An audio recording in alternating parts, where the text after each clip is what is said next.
Not today. Hello, hello, everyone. Happy Taco Tuesday. That is that is spoken like a true mama. Taco And we are not Tuesday. and we are not eating tacos today. Today is a spaghetti day because I needed something a little bit more convenient that will last us for a few more days. So, hello, everyone. Hello, hello. Good afternoon. Thank you so much for tuning in with us today. I am Robin Woods. I am the founder of Wine and Mastermind, a business consultant agency. I am also a personal development strategist. And what I do, I help high achieving women to make strategic changes in their life without sacrificing themselves or their families. I am so excited to be here today with you all with this amazing visionary, this amazing entrepreneur, boss, like just such an inspiration to me in so many ways. And I had to take this opportunity for us to just jump on here today to do a live. And I would say more than anything. So for the topic of discussion today, we're going to be talking about wellness work for women, Yeah. wellness work for women. And this is something that's near and dear to me because if you have followed me, if you've purchased a copy of my book, Boss Moms Move Differently, you know that I am a huge proponent for wellness for women, prioritizing your well-being, because from personal experience, you guys, let's just say I know that what happens, there are some negative effects that happens when you're not prioritizing yourself and your well-being. And so I put a lot of that information in my book, so definitely go check it out. Boss Moms Move Differently. You can search for that on Amazon. But all that to say, for the purpose of today, we have the amazing Kenitra Mozelle. Yet Mozelle. Okay, I had to stress that part just because I just love I love saying it. But yes, I'm so honored for you to be here with us today and to chat about wellness work. And without further ado, Kenitra, I'm going to go ahead and open it up to you to go ahead and introduce yourself. Let everybody know who you are, where you're from, what you do. What's good, all my people in the comments and the replays? What's up, y'all? This is your girl, Kenitra Mozelle. I am a lot of things. So Yes. where do I go? I will say I am the visionary of a community called Grace for This. It is near and dear to my heart. It is a baby. She's a newborn. She's not even a whole. Well, she's a year old now. She's a year old now. And it's a community Congrats. for women of faith. Yeah, yeah. May the 14th. It's a stackable milestone moment for me. And I'll share a little bit more about that for sure. But Grace for This is a community for women of faith who are taking ownership of their wellness journey, personally, relationally, and professionally. I believe that what we're called to do is directly impacted by how well we do our wellness work. And so you got to tap into taking care of yourself so that you can become the next best version of yourself. And the next best version of yourself is able to build what help you heal and then bring somebody else along the journey a little bit faster than maybe we were able to move through it. Build Yeah. what you said. Build from what you Build build what helped you heal. what helped you heal. I love that. I love that so much. Okay, so I definitely want us to kind of unpack all of that because that's good stuff. And I have been following you for over a year now. And so I've seen your journey and I've just seen your transformation. And I've also seen the impact that you made on so many other women just doing this work. So kudos to you, girl. Like it's just Glory to amazing what God. you do right now. Yes, it is. It really is through God. So I'm again appreciative that you have taken a step, right, to just really tap into your purpose, tap into your calling, what you've been called, what you've been led to do. So I want to kind of take a step back and I want you to share a bit of your background and your journey that has led you to focus more on the wellness work for women. Mm, got you. Well, before I get into that, thank you. Thank you. And Yeah. more. It is good to be amongst family for one, and then women who understand you as an entrepreneur, a woman of faith, a whole boss, a whole go getter out here. So thank you for sharing your platform with me. We share platforms, but I'm grateful always for the opportunity. Yes. And that you say yes to me. That we say yes to each other because that don't always happen.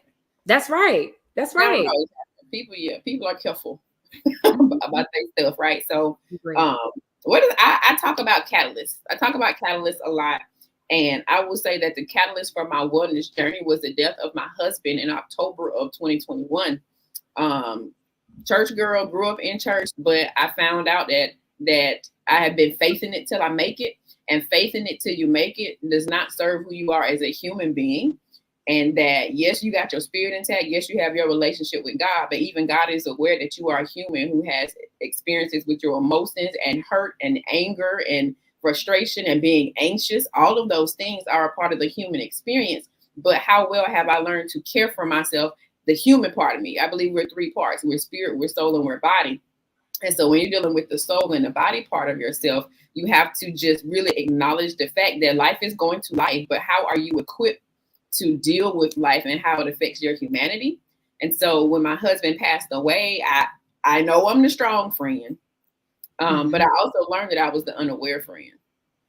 Very unaware, very lacking in emotional intelligence, whole lots of gaps. And it was like, okay, sis, you're gonna have to do some work. One, I would say that the biggest push for me was my circle was like, no, ma'am, you're going to get what you need to get, period. Big shout out to my sister. And then Come on, village. Oh, yeah, it was like, absolutely not, period. And then the second thing was understanding that you have the potential of not making it to the other side if you don't get the support that you need.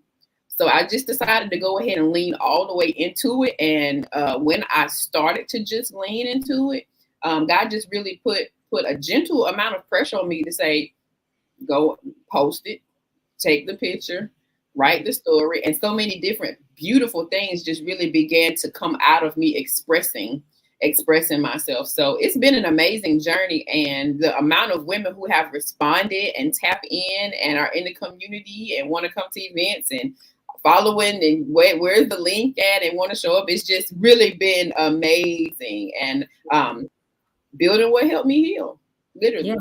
Yeah.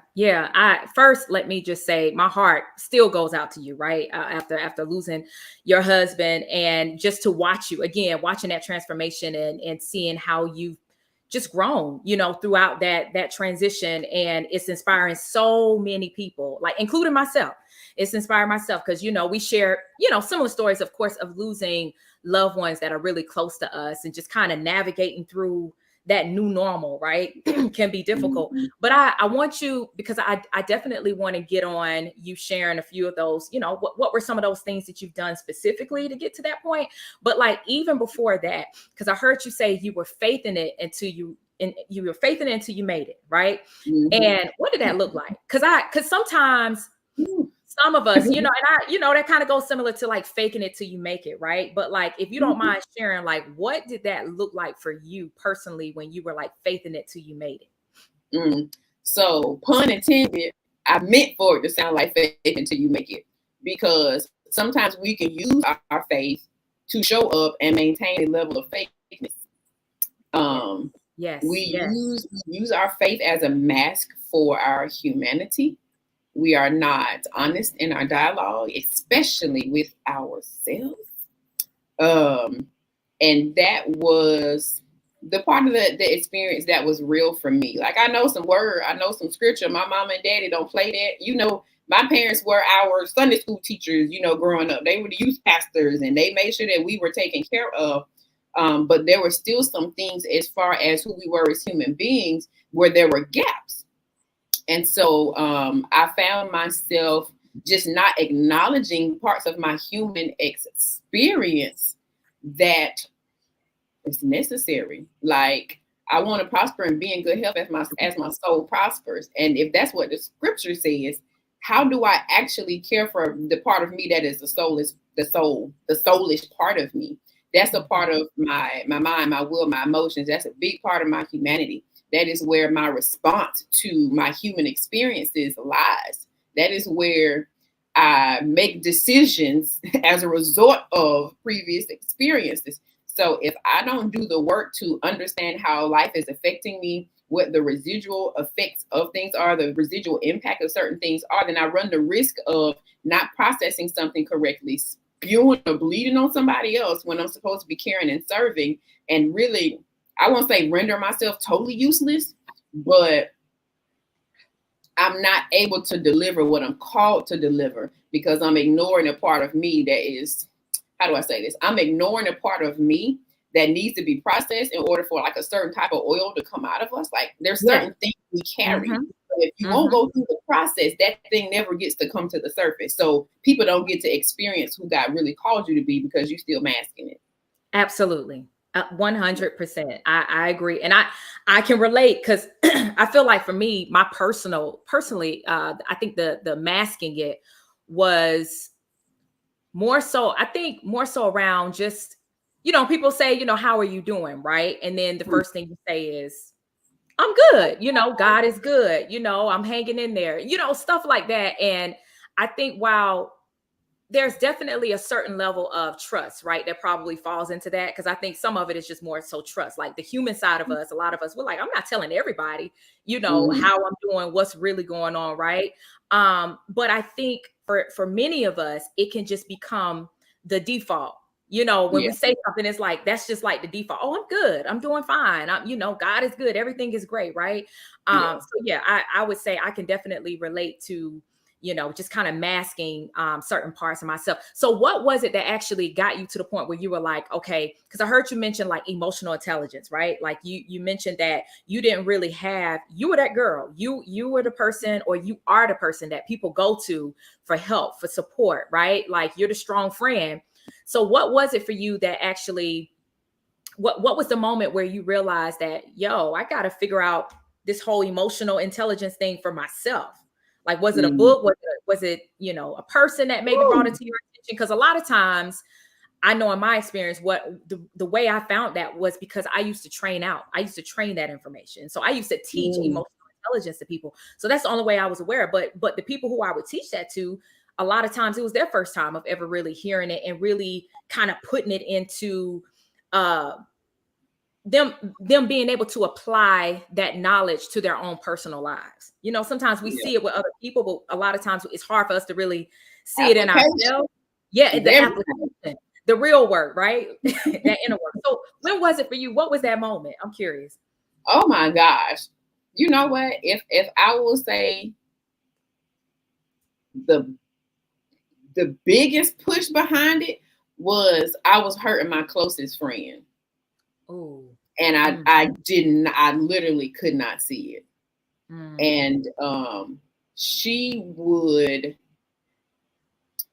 extend herself in such a way to try and be supportive, but it got to a point where she needed support and I didn't have the support to give her because I could not actually see what the void was. And it was like, can I really not see this?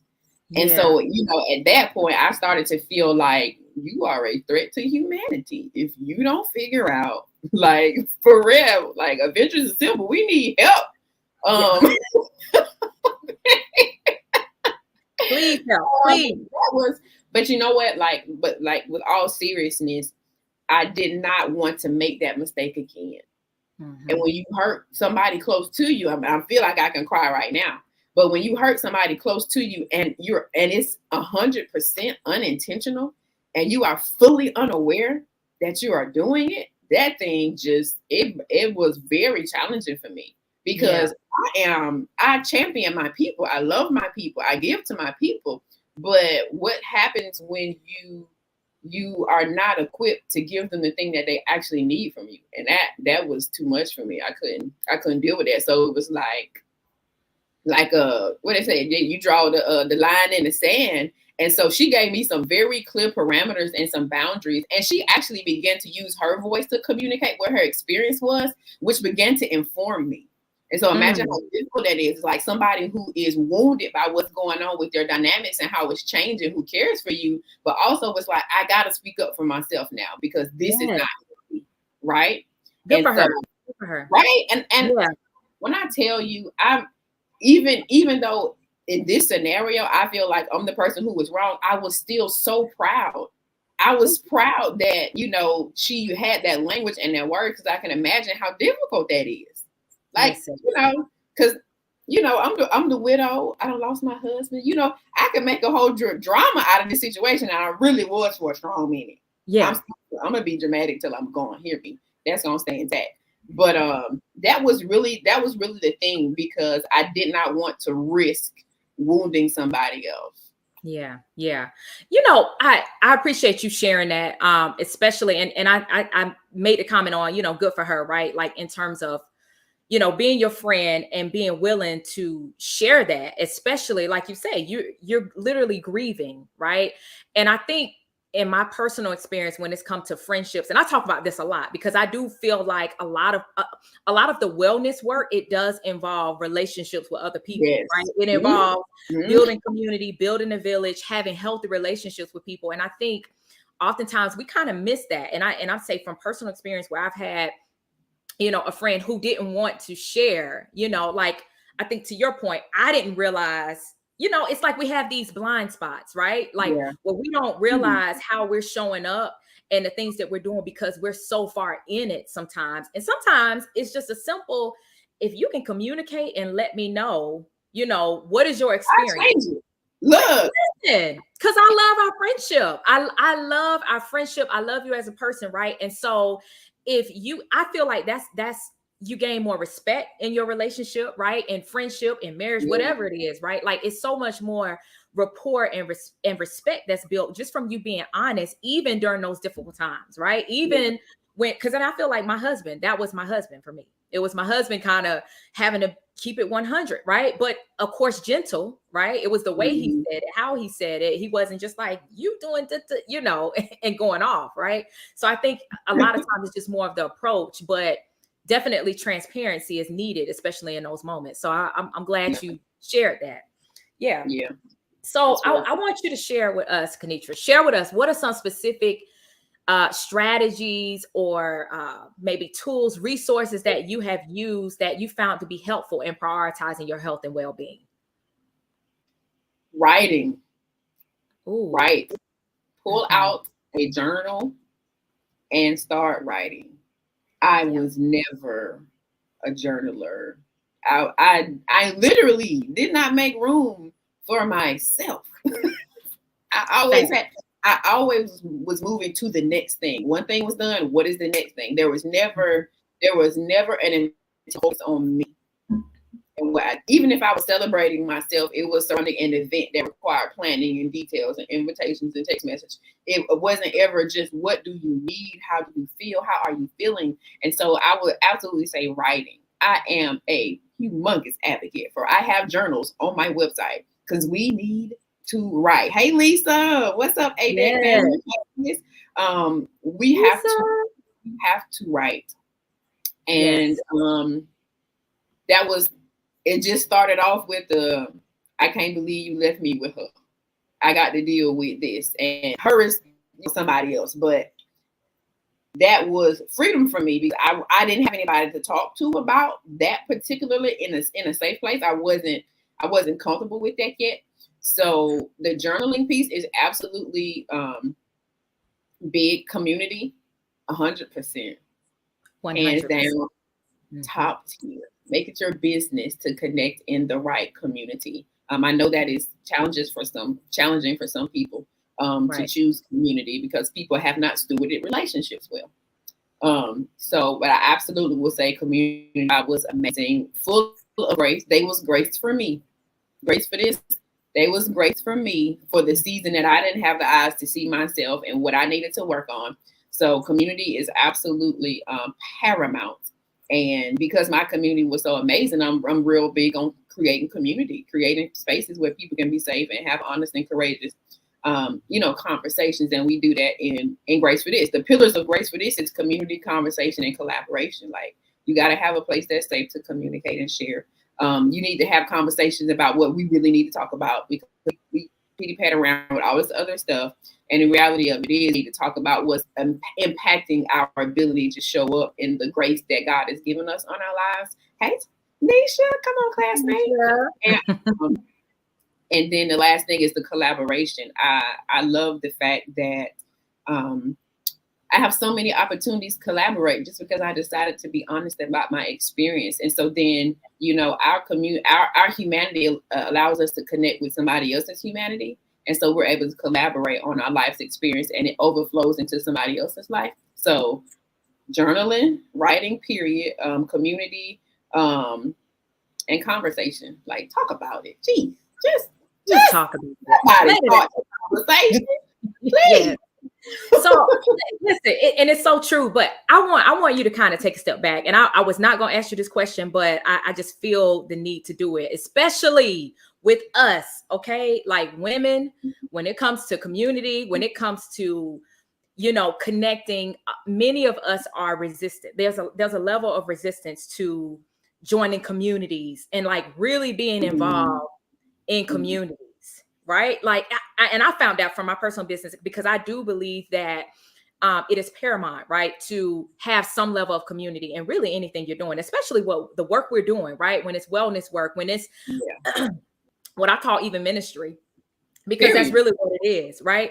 And it's helping, you're trying to help other people, and you're helping, like we're helping to heal ourselves, but we're also, allowing that space for other people to come in and, talk about it, collaborate, discuss strategies and all that stuff. But what would be your thoughts if, let's say someone is watching and they want to know, like, what would I need to do to get connected to a good community? Like, what are the things that I need to look for, right? Like, what are some easy ways, especially now, right? Because a lot of things are virtually. And in my personal experience, sometimes, I think a lot of people just want to be more face-to-face, and at the end of the day, it's just, having that more intimate presence. It just goes such a long way. But like, what would be one thing that you would just share, with someone who is maybe, they know they need community. They know they need to be in the community, but maybe they're hesitant about joining the community for several reasons, right?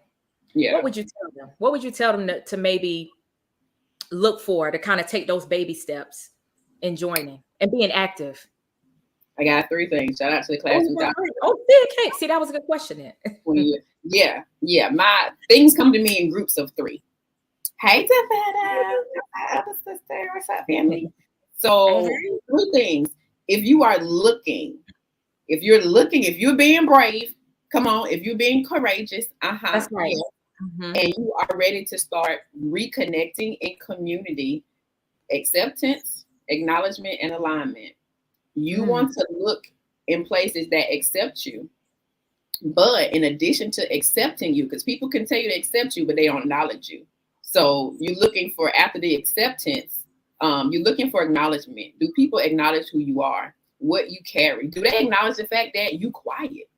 Like, that's still acknowledgement. If I'm not comfortable in the space, so you see, I know this is your first time here, and we just want to let you know we're glad you're here. I know that you do 1, 2, and 3, and I'm excited to hear more about it when you're ready. That's acknowledgement, even if you're comfortable with it.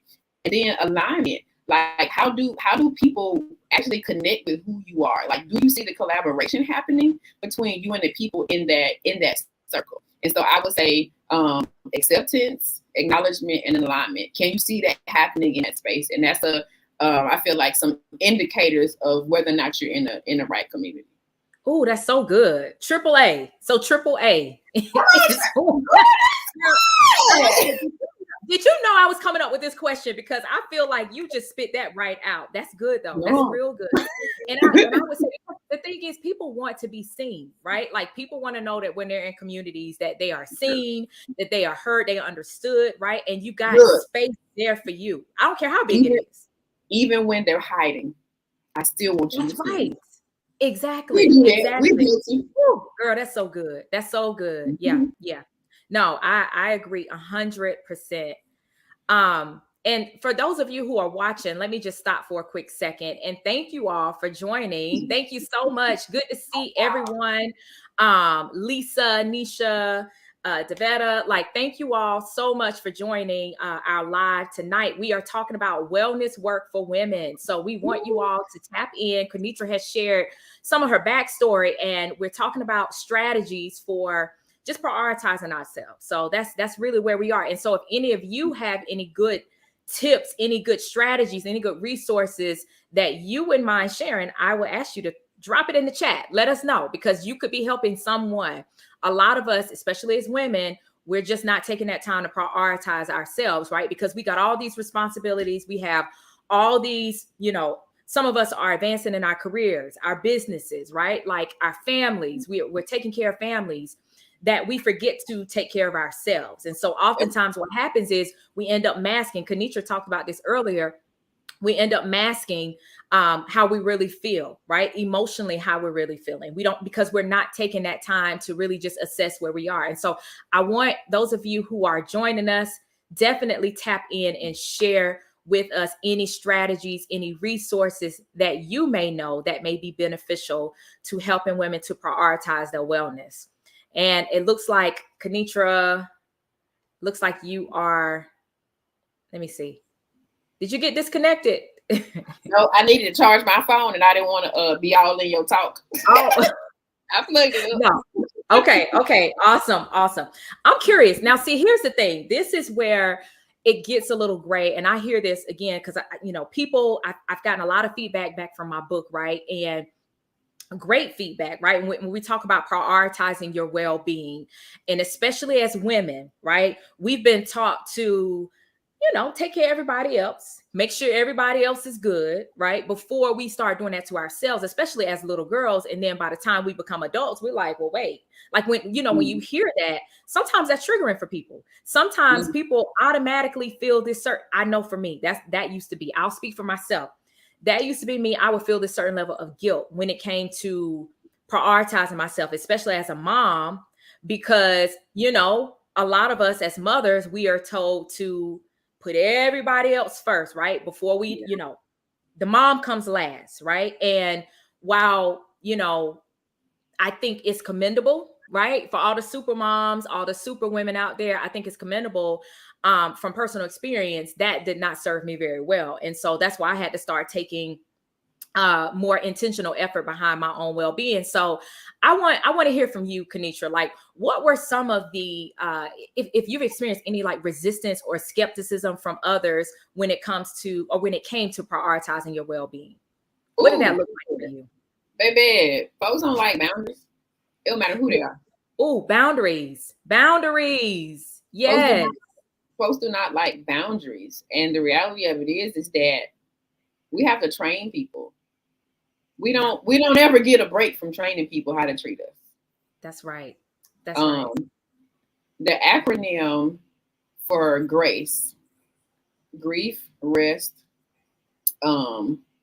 aid, asking for help, community, and evolve. GRACE. I'm thinking about it. The aid, like I'll say the rest. The point where you actually decide to rest. Hey, Rashana. The point where you actually decide to rest and you bounce back, because both of us took a nap today. Oh, yes. Both took a nap before we got on here, because we understand what we need to function. If I don't get rest, I cannot perform this particular way.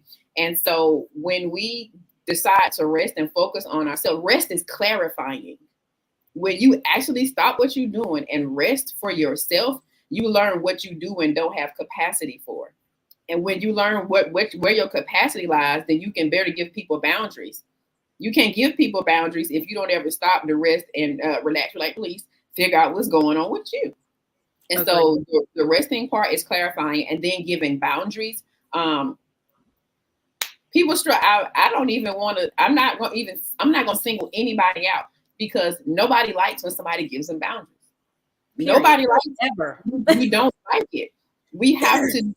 I feel like we have to do wellness work whenever somebody else. I do wellness work when somebody gives me boundaries, and I have to decide how well they boundary serves me. Like, it's a little bit of egocentrism in everything that we do. It really is. It's human side of it. That's so true. Yeah, it's been challenging. It's been challenging because innately I'm a giver and I'm a server. So I typically would choose somebody else over me. I was going to calculate some kind of way for me to show up for everybody who got something going on this day. If I'm over here for 30 minutes, I'm here for 15 minutes, and I land over here and I get y'all for 2 hours, I'm going to hit all these birthday parties, these recitals, and these events, and this conference, and everything else. And I'm going to be tired and wore at the end of the day, but I will feel like I have served well, because I want to show up for people, but I got to show up for me. Mm-hmm. I got one more thing to add. Oh, here it go. I just remembered. Lord got me together real good. It was either December or January. I feel like it was like January of, when did we do that? No, it was November of 2021. I got a video, went live on my Facebook page. When God was starting to tell me to tell all my business on public all the time. I got vulnerability. Uh-huh. He said to me, alignment over allegiance. Because we can have so great of allegiance to other people that we come out of alignment with where God wants us to be in a specific moment, and that's risky. So is your allegiance to the people or is your allegiance to me? And if I tell you where to go, are you going to choose somebody who you feel like you owe, or you feel like your show up is important for them and you're not going to show up for me? And I created you and I'm the one orchestrating this? Alignment over allegiance. Ooh. And I love that. Alignment. Y'all put it in the chat. I want y'all to put alignment over allegiance. She just dropped the bar. Okay. So I need you all to put that here in the chat. For those who come in after, who are watching this, I want them to see that alignment over allegiance, because that is, there's a lot of truth to that. And you want to know what I've noticed. Hey, Karen, thank you for joining. One thing that I've noticed is that personally, and I share this with other women as well. I say that a lot of times, if we don't really know what we want, right? If we don't have that alignment internally, understanding our values, understanding the things that we know are just not in alignment and we got to get it out of our life or eliminate it, whatever it is, right? Like if we don't know what those boundaries are, we don't really know what our values are. How can we set boundaries? We cannot set boundaries if you know what I mean? If we're not clear about what our values truly are. So for me, that's where the alignment resonates. The alignment over allegiance. Yes, y'all. Yes, throw it here in the chat. She is throwing some bars out here, y'all. Thank you, Kenitra. That's awesome. Yeah. So I want you to share with us, because people always like, okay, I get it, like wellness work, right? Like that's a buzzword for a lot of people. When you hear wellness, when you hear self-care, but I don't think people really realize, like, until they start doing some of the work, right? Until you start actually doing the deep work, I don't think people really realize the impact that prioritizing your wellness can really make over your life. So I want you to share with us, like, how has just doing the wellness work, in what ways has it positively impacted like your business, or has it, impacted you personally or professionally? That's a good one. I have so many thoughts about that. Look, how deep do we want to go today?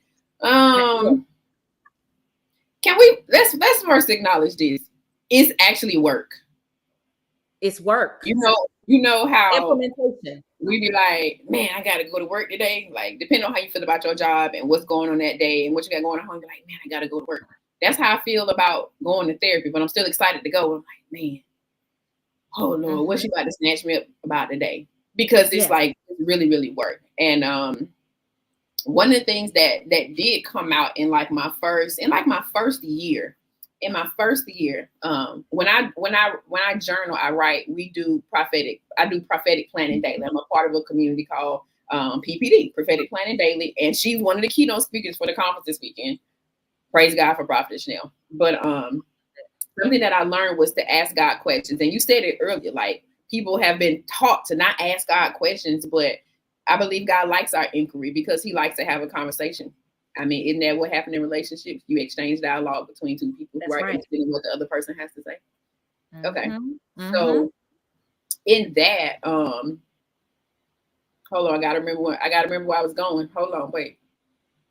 Okay, bet.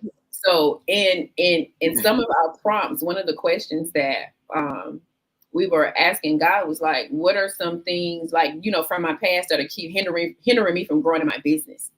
And so catch this, y'all. I'm gonna try to say it as short as I can.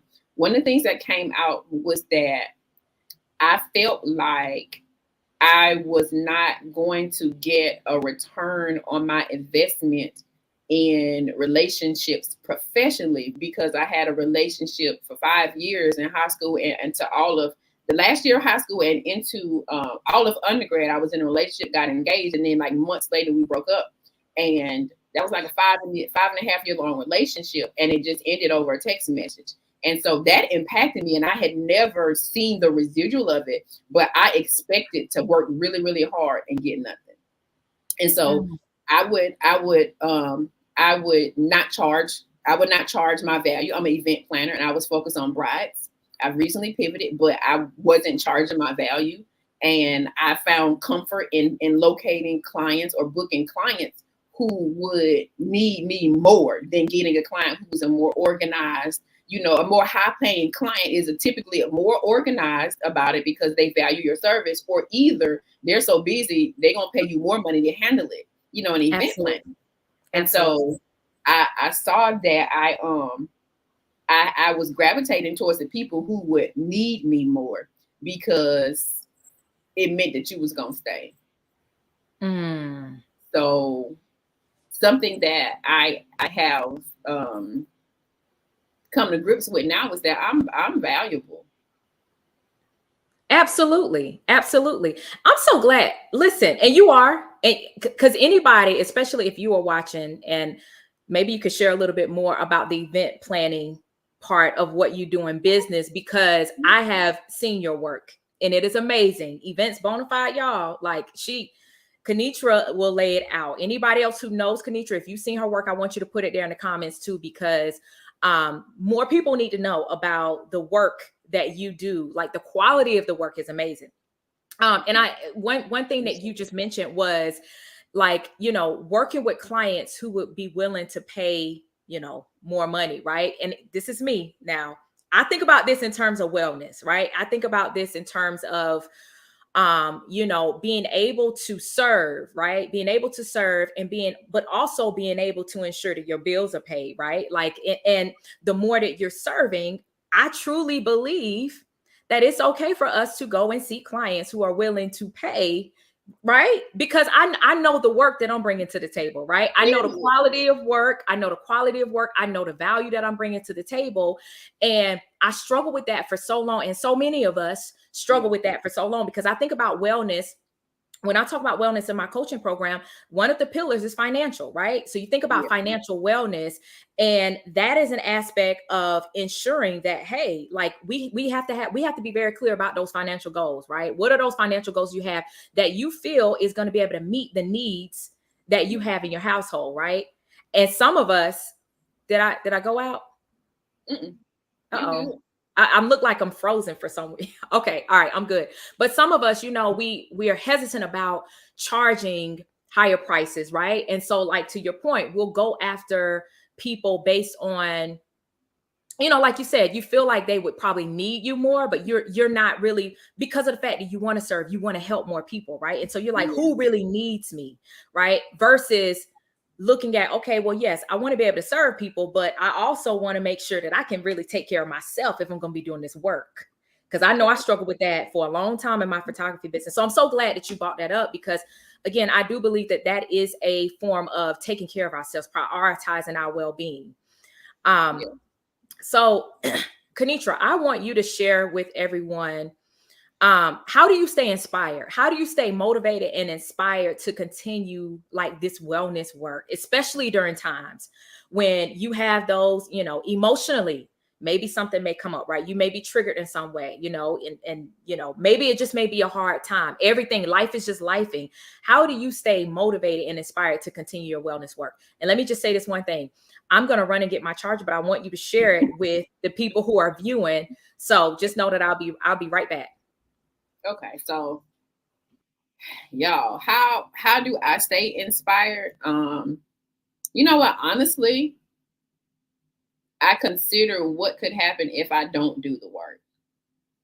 I don't necessarily go worst case scenario, but I am aware of what has happened as a result of me not doing wellness work, and I see the residual effects.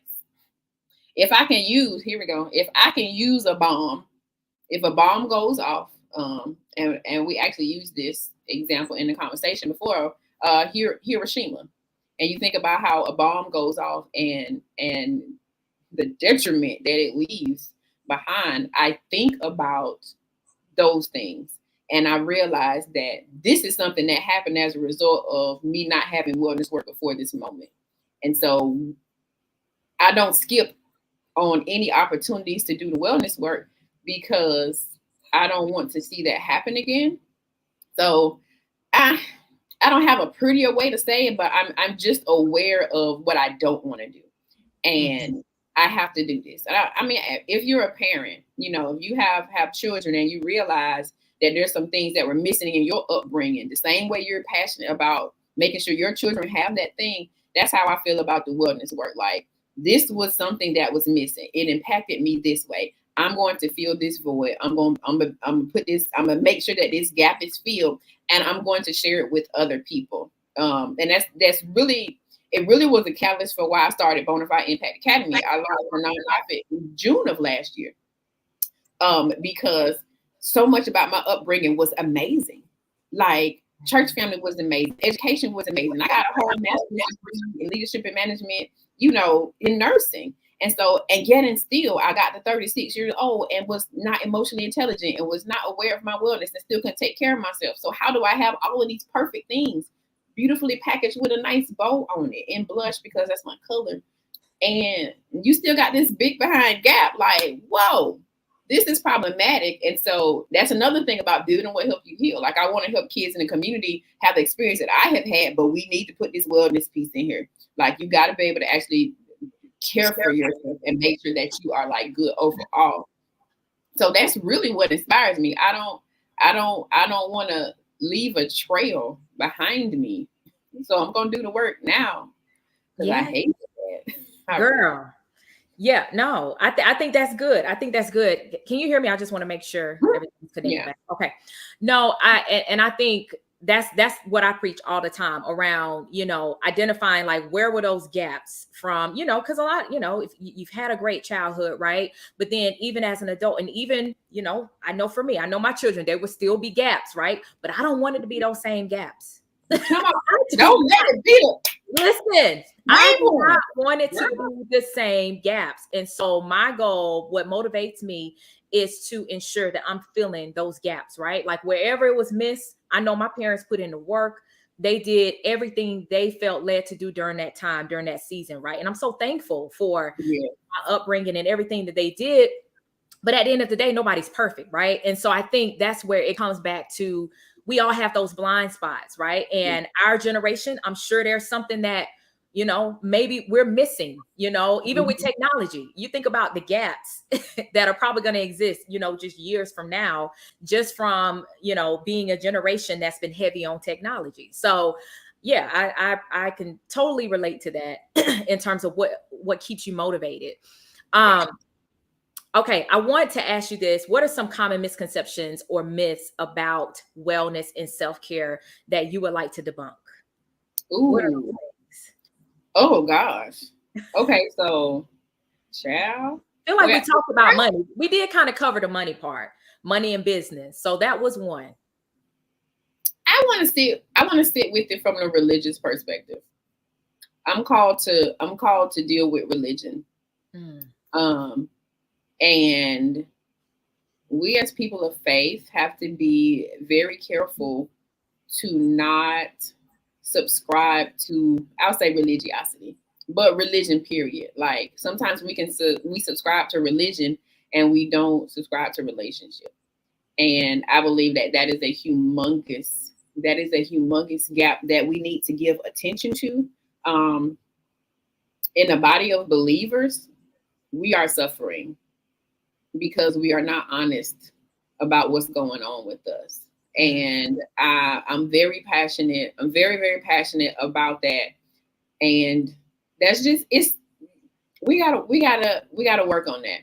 And we have to, there's a scripture and it says the kingdom of heaven suffered violence and the violent take it by force. And you think wellness, so you think soft and gentle and therapy and conversations and all these things, but we actually need to be forceful about our wellness journey. Like, we have to be intentional. It is not easy to do. It's not easy to be honest. It takes boldness to have some of these conversations. So the therapy, like, we just need to go to therapy like I said, we faith it till we make it, which means that there's parts of us we have not acknowledged. So we do not have the skill set, the language, nor the resources inside of the community of faith as much as we should.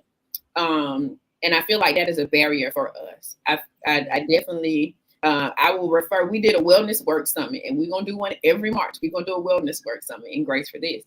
And one of our speakers said that prayer is the weapon and therapy is the strategy. Ooh, and that thing I love that. I love that. We act like therapy and therapists and the social workers and the people who have went and studied and prepared to do this and actually work through their own stuff to come back and serve us in our work. We act like they're the enemy, and God has really placed them in the market to serve us. Yeah, because we don't have eyes.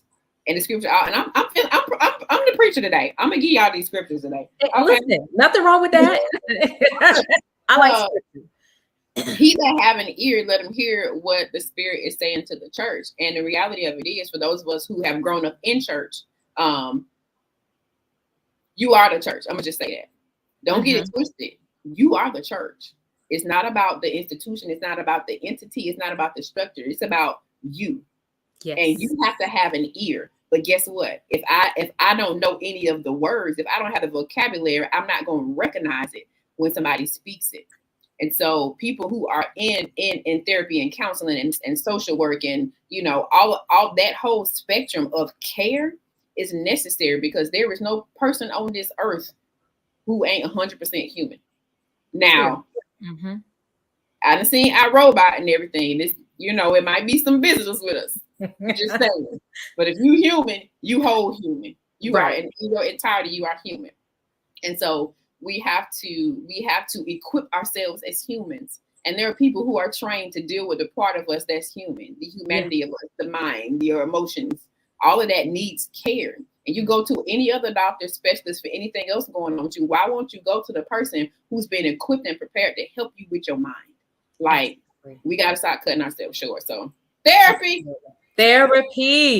And from personal experience, I share this all the time. I believe that a lot of the like chronic issues, chronic conditions that we have, a lot of the unexplained issues that we have, right? That can range from like literally anything. A lot of times it's because we have not addressed the mental. Yeah. From personal experience, we haven't addressed what's happening up here, right? The mind. And so I'm a huge proponent, a huge advocate of therapy, y'all. Therapy. So yes, thank you for sharing that. Please. Yes, please. All of us, like everybody.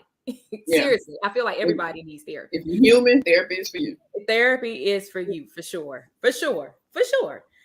All right, Kenitra. So we're ending, and I want you to share with us, tell us about any influential books, resources, or mentors that may have guided you throughout your wellness journey? Books. I wouldn't say books right now. Like, honestly, it's been me and the Lord. Like, and I know that sounds real saved, but literally, and you know what? I'll be like really honest. I have stacks and stacks of books. I'm so excited. I got your book waiting. Like, it's still in the packaging because I want a video taking it out. Like, I have stacks. I got about 10 or 12 books I'm just waiting to get into. But God is causing me to write right now. You know, I might have a surprise for y'all on some pre-orders come tomorrow for my birthday. Yeah. Okay, yes. Come on, pre-orders. I have been sitting with God and sitting with the voice of the Holy Spirit for going on 20 months. That has been my sweet spot. And there's a lot of things that are coming out of me. And so I haven't been able to digest what's coming out of other people, because I got to get what's out of me, and I got to get in my flow. And so I'm really excited about when I can start reading books. Like, it's going to be a Grace for This book club. It's going to be all of this stuff, because we getting everybody books, because I'm a cheerleader. I'm always supporting, always encouraging, always going to purchase your stuff, even if I can't read it right now. I want people to know, and I want to show up, for my people. And I might can't pull up. That's alignment over allegiance. Okay, my allegiance is to what God comes to alignment. But get the book, and I'm gonna read it later. Okay, that's right. Like, alignment over allegiance. I love it. Awesome. So basically, mentorship being the Holy Spirit more than anything. Oh, there you go. The Holy Ghost. And there's nothing wrong with that. I will add the Community of Kingdom Business Network and the PPD. I mentioned them earlier. So that has been community for me. When it comes to being sensitive and hearing the voice of God about you, like we're so used to somebody teaching and preaching and leading us in a conversation, but inside of the community, shout out to Pastor Chandler Bailey and Prophet Chanel E. Martin. Inside of this community, they really helped us tap into our relationship and our ear and being able to hear God. And then who gonna check me, boo? I know Lord told me. I'm clear about what he said. I've been sitting with him long enough. And I'm not, we don't have to be reckless with our revelation, but we have to be clear and concise about what God said to me. And in that you stay in alignment because you know your instructions about your life. So that I will shout out KBN Kingdom Business Network and PPD, Chanel E. Martin and Chandler S. Bailey. 100%. I've been tapped into that since December 18, 2021. Yeah. I love it. Awesome. I wanted to circle back. Kalisa, thank you so much for sharing this. She said therapy equals strategy. Remember, it is okay to try different therapists until you get the best one for your need. I love that so much. And that is so true.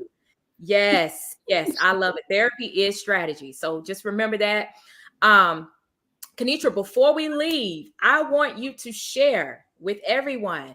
You got a big event going on this week, okay? And there is no way I can get off of here without you sharing with everybody what your event is about. It's going to be in Augusta, Georgia, my hometown. Yes, and I will actually be present as well at the event. So I want you to just share with everybody, share more about your Grace for This event. Awesome. So, Grace for This is community for women of faith taking ownership of their wellness journey, personally, relationally, and professionally. And so the conference is a mash of all of that in one event. We are going to be at the top of the Hyatt House all day long. We have a coach who's going to start us off, and we got a coach that's going to close us out. We got a prophet at the top, and we got a prophet at the end, y'all. And I'm telling y'all, this thing is power packed. It is a community and a space for people who are writers, not just an author, because I learned that there's a difference between being an author and a writer. You can be a writer and write poems. You can write monologues. You can write stage plays. You can write poetry. Like some of us are writers and we don't feel like we're writers because we have not seen somebody who's a model of how we write. And so we are putting people on the stage and having discussions and just kind of bringing some things down to everybody's level, because sometimes we put things on pedestals and we put ourselves up under it, and we got to stop doing it. So for one, we're going to have a writers panel. We're going to have I call it the Boss Up About Your Business panel, because we got some CEOs of CEOs who are going to be in the building. Like everybody, pretty much everybody is a CEO or has a brand. Like everybody, period. Not just the panel, but everybody who is taking the stage and the people who are in the room. So if you are an individual who is looking for brand clarity, the brand coaching, like Lanika Michelle, like y'all see my stuff, my pictures, my graphics, my stuff, like sis gets me together. She would text me in the heart and be like, no, that's not consistent with your brand palette. Like I get God together. Okay. So if you are that person and you are ready to build, if you're even just ready to get clarity on yourself, we're going to do that too. We're going to have the wellness panel. Of course, wellness works. We're going to have the wellness panel. We're just going to have some courageous conversation about what our wellness work looks like, about the benefits of therapy, asking some hard questions, because sometimes we won't open our mouth, and you can't eat if you won't open your mouth. So I'm super excited. Jan Mitchell from Indianapolis, she is the founder of She Moves Forward. She is a widow as well. Our stories are so close, it's crazy. Like literally, it's crazy. Chanel E. Martin is our closing a keynote speaker. I did an interview with her earlier, and it's on my YouTube page, Kingdom Advocate. And honey, I call her a brand whisperer. She's a book whisperer. If you got a book that you're supposed to be writing, she has the structure. The Lord gave her the structure for us, and she's helping Christian thought leaders show up and level up, and they show up and show up like the subject matter expert that you are. We're gonna have lunch, like we on the rooftop, we gonna take pictures. It's just we're gonna have a good time. We're gonna be honest. Look, we might cry. I don't know. We might be slain. It's gonna be whatever it needs to be. And the last thing I'll say is that God sets up the room based on who's in the room. So if you show up, it's gonna be something in there for you. Absolutely. It happens every time, every Yep. time. So what I'm gonna do, I'm gonna get the link and I'm gonna make sure that I pin it here in the chat. So after the call, anybody who is interested, definitely sign up to attend the Grace for This conference this Saturday, right? This Saturday from Saturday, yep. 9 to 9 5. So the 9 is from our VIP people. If you want to register and go VIP, we have the coffee and coaching session from 9 to 9:50. If you do general admission, doors open at the doors open at 9:30 because we got like a little setup that's gonna be like your own like mini networking before you come into the room. So you know it's all good. www.graceforthis.net. www.graceforthis.net. Awesome. Graceforthis.net. I'm putting it here in the chat now. Okay, awesome. All right, Kenitra, you want to share where everyone could find you if they want to stay connected? Sure. So you can follow me at Kenitra Mozelle on Instagram and on Facebook. And you can follow me at Grace for This on Instagram and Facebook. The Instagram is Grace4_this, but you can just look for that flower right there. It's always there. Oh, awesome. Now, is it the number 4 or FOR? The word FOR. Okay, got it. Grace, FOR_this. Awesome. Awesome. Kenitra, this has been amazing. Girl, every time we talk, it's just this energy that comes. Like it just flows and I learned something from it. Like I got so much from this conversation. So I just appreciate you taking your time to connect and just share your insight and wisdom here on the Wine and Mastermind Power Talk Live. And I got to get you back on here, okay? Because I cannot wait to hear the transformation after the Grace for This live that you're going to have this weekend. Like I know it's going to be some good stuff that's going to come out of it. So anything else? I think we're good. I think we got everything covered. Thank you so much, Kenitra. Those of you who have joined, who have just been engaging, thank you so much for joining. And we will catch you all next Thursday because normally I do this on Thursdays, but I decided I wanted to make sure that I got Kenitra up early in the week because of the fact that she has her event on this weekend. So I wanted to make sure we had the opportunity to talk with you where you could prioritize yourself and your wellness. So listen, your girl looking out. Okay. I had to make sure I looked out, but thank you everyone and have a great night. Thank you again, Kenitra.